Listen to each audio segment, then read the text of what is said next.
and you're agreeing with the point that they brought up, that there's traffic.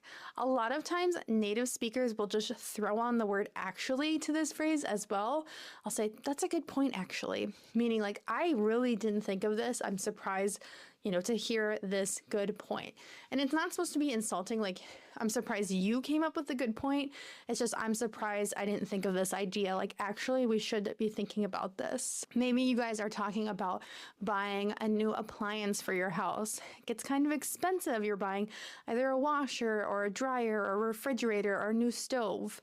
And you want to buy the cheaper one, but maybe your husband or your roommate or whoever says, we should probably spend a little bit more money so it doesn't break right away. And you'll say, that's a good point. This next phrase, it can be used when you totally agree with something, or if you kind of disagree but you don't want to argue. The phrase is fair enough. Fair enough. Fair enough. Maybe your friend says, I'm really tired and I want to stay in tonight. I don't want to go out. You'll say, yeah, fair enough. Meaning you're not going to argue with what they're saying, but your tone here is like, oh, I wish you wanted to go out with me because I was wanting to have some fun outside the house. But you're like, fair enough. I'm not going to argue with you because you're saying you're tired. Or you might say, oh, fair enough. Yeah, I'm so tired as well. So it could be like, you're kind of disagreeing, but you're like, that's fine. Or you're like, oh, yes, fair enough. It's fair because I'm tired too. So it can mean you're totally agreeing as well. An interesting phrase in English is someone says, that's not a bad idea. Not a bad idea.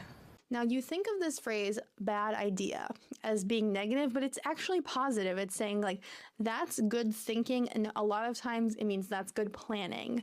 Maybe someone says, I'm actually going to bring an extra jacket because it's really cold out and it seems to be getting colder. You might say, that's not a bad idea, meaning I should probably think of that too because it is getting colder.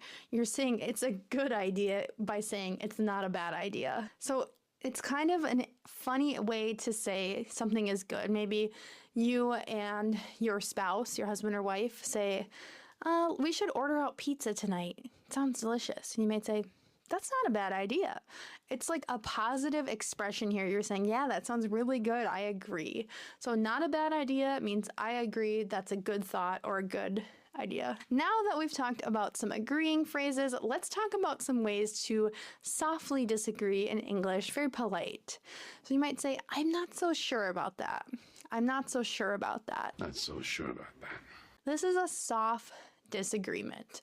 So you might be expressing your doubt about a plan or someone's idea or opinion, and you might have something to say, in contrast to what they're saying. Someone might say, that restaurant is the best in town.